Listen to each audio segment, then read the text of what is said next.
नमस्कार दोस्तों, स्वागत है आपका हमारे ऑफिशियल यूट्यूब चैनल जीएस भाई नीरज सर में। जैसा कि स्क्रीन पर आप लोग देख पा रहे हैं, मेंस में अच्छा उत्तर कैसे लें, इस तथ्य पे हम लोग बात करना चाहेंगे। बात उस लेवल से करेंगे जिससे आप अच्छे से अच्छा अंक अचीव कर पाएँ।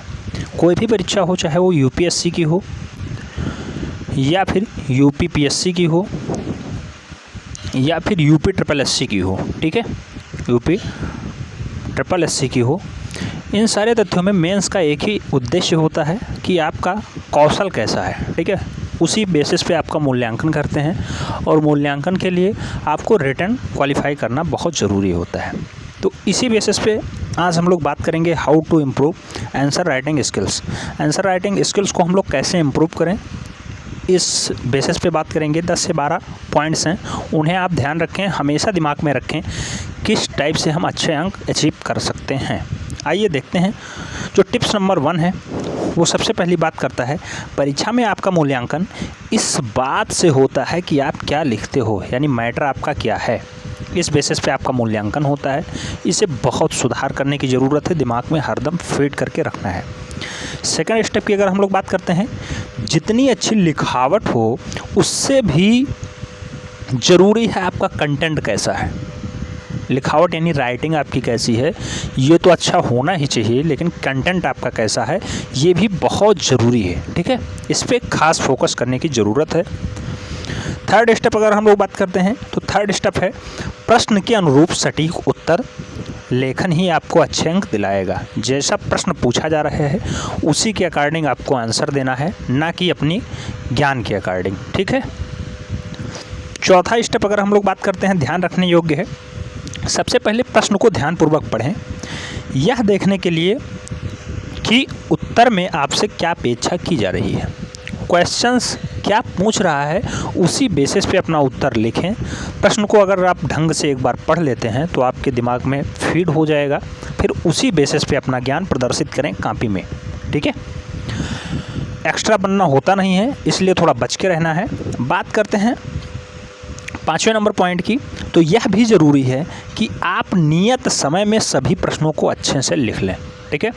अक्सर देखा जाता है 200 नंबर के भी प्रश्न होते हैं, यानी 200 वर्डों में प्रश्न लिखने होते हैं, साथ ही साथ 500 वर्डों में लिखने होते हैं और 700 वर्डों में भी लिखने को आता है। जैसा एग्ज़ाम है वैसा उसका पैटर्न है। अगर हम लोग बात करते हैं समीक्षा अधिकारी की, जो 361 प्लस पोस्टों की है, तो उसमें आपसे 500 नंबर वाले भी 500 वाक्य वाले क्वेश्चंस पूछे जाएंगे। 3 प्रश्न होगा, निबंध होगा, और वहाँ से आपको 120 अंक मिलने हैं। अगर बात करते हैं लोअर 2 की, तो वहाँ से भी आपको निबंध पूछा जाएगा और बढ़िया प्रश्न पूछा जाएगा, तो उसमें भी आपसे इन सारे तथ्यों पे गुजरना है, इसे ध्यान में रखना है। कोई भी वनडे एंट्रेंस हो जिसमें मुख्य परीक्षाएं होती हैं, और अगर बात करते हैं निबंध लेखन की, तो निबंध को इस बेसिस पे लिखना है। ये बात सदैव आपको ध्यान रखनी है। 6वें स्टेप की अगर हम लोग बात करते हैं, जो 6ठा टिप्स है, अब ज़्यादा लिखने के लिए ना तो आपके पास पेज है और ना ही पन्ना, और साथ ही साथ ना ही समय है, क्योंकि समय भी फिक्स होता है। 3 घंटे का समय मिलता है, उसी में आपको सब कुछ करना होता है। सारे क्वेश्चंस अटेम्प्ट करने होते हैं, उनको बखूबी और बढ़िया ढंग से लिखना होता है, जिससे एग्जामिनर आपके ऊपर थोड़ा विशेष मूल्यांकन कर सके आपके कॉपी का, ठीक है। तो इसे भी ध्यान रखना है। जो 7वां टिप्स है, यदि आप पेज भरने की कोशिश करेंगे तो आपके प्रश्न सदैव छूटेंगे, क्योंकि 500 वर्डों की जो लिमिट होती है, अगर आप इसे 5 पेज से ज़्यादा लिख देते हैं तो फिर आपको दिक्कत हो जाएगी। एक प्रश्न मान लो आपने 700 या 800 पेज में 800 शब्द में लिख दिया है, और दूसरा प्रश्न आपने 300 शब्दों में लिखा, तो दिक्कत हो जाएगी। पहले वाले का ये नहीं है कि आपको ये 10 नंबर का प्रश्न है तो इसे आपको 15 मिल जाएंगे, लेकिन जो सेकंड वाला है 10 नंबर का प्रश्न है, तो यहाँ आपको 5 से 7 अंक मिलने के चांसेस हो जाते हैं।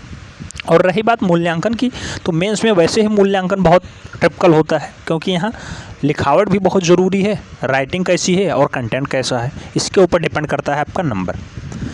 अब बात करते हैं जो 9वां टिप्स है। 9वां क्या 8वां टिप्स पहले देख लेते हैं।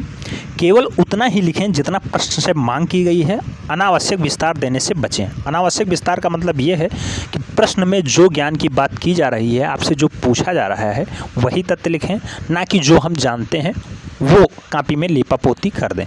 इससे बचना है, ठीक है, यानी अनावश्यक विस्तार से बचना है। 9वां टिप्स है, सभी प्रश्नों को हल करें, कोई भी प्रश्न छूटना नहीं चाहिए। इससे क्या होता है, एग्जामिनर के ऊपर एक पॉजिटिव इफेक्ट पड़ता है।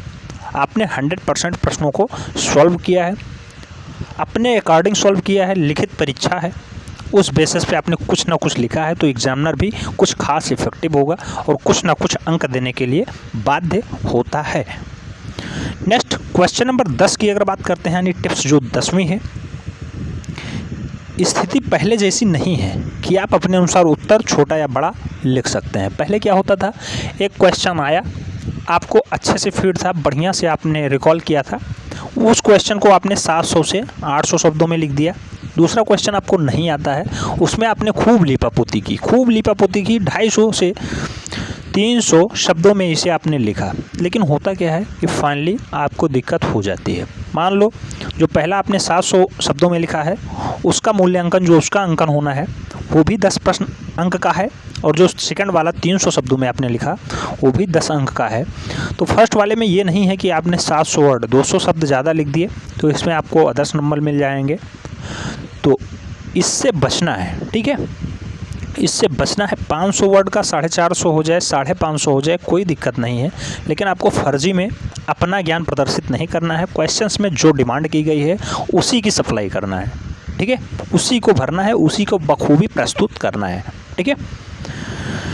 जो 11वां टिप्स है, तुलना और अंतर वाले प्रश्न जो हैं उनको अगर हम बात करते हैं तो उन्हें पॉइंट वाइज लिखिए, फर्स्ट सेकंड थर्ड करके लिखिए, ना कि उनके बीच अंतर स्पष्ट करने के लिए। जैसे पहली 8वीं 9वीं में आता था अंतर स्पष्ट कीजिए, तो उस टाइप के नहीं कि कॉलम बना के फिर उन्हें अंतर साइड से लिखें, इस टाइप से नहीं, उन्हें पॉइंट वाइज फर्स्ट पॉइंट में लिखें तो उसी में दोनों में तुलनात्मक अंतर दिखा दें। इस टाइप से टाइम की आपकी बचत होगी और थोड़ा मूल्यांकन भी आपका अच्छे वे में होगा। बात करते हैं टिप्स नंबर 12वें की, पूरा सिलेबस पढ़ें, प्रश्न कहीं से भी आ सकते हैं। कहने का तात्पर्य यह है कि जो मेंस का सिलेबस होता है उसे बार बार रिकॉल करते रहें। और जो हमने एक स्पेशल रणनीति बताई थी, एक वीडियो पड़ा है, उसे हम लोग अभी देख लेंगे, डिस्क्रिप्शन बॉक्स उसका लिंक में पड़ा है, उसे आप फॉलो करें।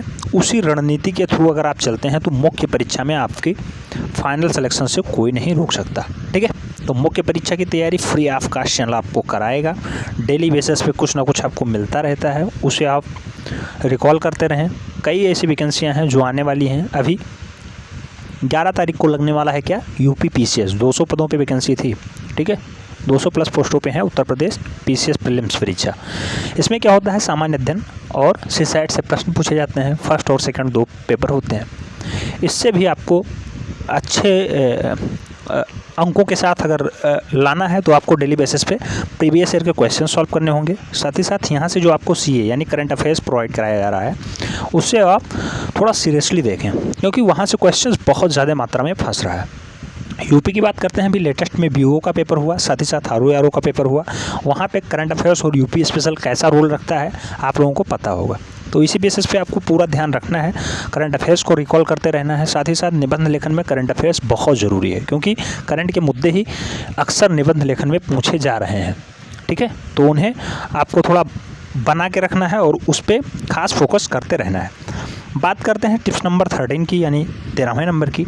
तो नोट्स तैयार करते समय कहने का तात्पर्य यह है कि की पॉइंट्स बना के रखना है, की पॉइंट्स ही आपको फाइनली अच्छे अंक दिला पाएंगे।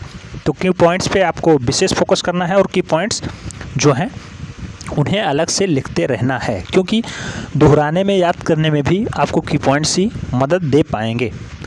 तो ये सेशन आपको कैसा लगा कमेंट के माध्यम से ज़रूर बताएं। अगर चैनल के साथ पहली बार जुड़ रहे हैं तो चैनल को सब्सक्राइब कर लें, बेल आइकन को प्रेस कर लें, जिससे कि नोटिफिकेशन आपको टाइम से मिलती रहे और आप चैनल का भरपूर लाभ ले सकें।